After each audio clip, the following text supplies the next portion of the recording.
Short সার্কিটের আগুনে পুড়ে ছাই দুই ভাইয়ের ঘর, জখম এক বধূ।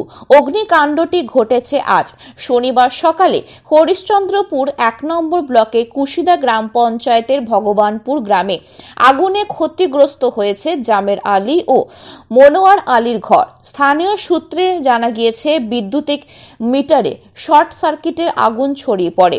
দাউ দাউ করে জ্বলতে থাকে দুই ভাইয়ের ঘর। স্থানীয়রা ছুটে এসে আগুন নিয়ন্ত্রণে হাত লাগান। এরপর ফোন করা হয় তুলসীহাটা দমকল অফিসে। দমকলের একটি ইঞ্জিন ছুটে এসে আগুন নিয়ন্ত্রণে আনে।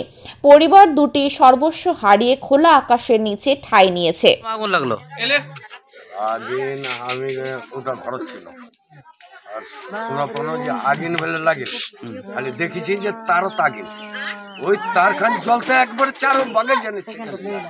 কি কি ক্ষতি হয়েছে? ক্ষতি তো সব কিছু একদম বহুত কিছু ঘরের একখান কোনো সামান আমার হাতে জানে ৮১,০০০ টাকা দোকানের গর্তের সামান। কার কার বাড়ি পুড়েছে? মোর দোনোটা বেটার আমার। আপনার নাম? আমার নাম লতিফ। বাড়ি? বাড়ি ভগবানপুর। আমি বলতে পারবো না, আমি জয় বাংলায় ছিলাম, আমি দোকানদারি নিজের করছিলাম, আমাকে শুনলাম যে বলে আগুন লাগিয়েছে বাড়িতে। তো কি কি ক্ষতি হয়েছে আপনার বাড়িতে? আমার তো অনেক কিছু ক্ষতি হয়েছে। আমার ৩ লাখ টাকা ছিল বিছনাতে, ওটা জ্বলে গেছে।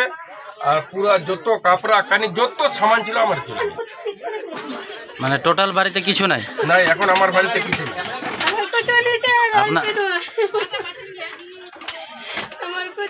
আপনার নামটা? আমার নাম জমির আলী। বাড়ি? বাড়ি ভগবানপুরে। আর কার কার ক্ষতি হয়েছে? আমার ভাইয়ের ক্ষতি হয়েছে। আপনার ভাইয়ের কি কি ক্ষতি হয়েছে? আমি বলতে পারবো না, ওর আপনি কি হয়েছে না হয়েছে আমি কেমনি করে বলবো? আমি তো সারাদিন জয় বাংলায় থাকছি।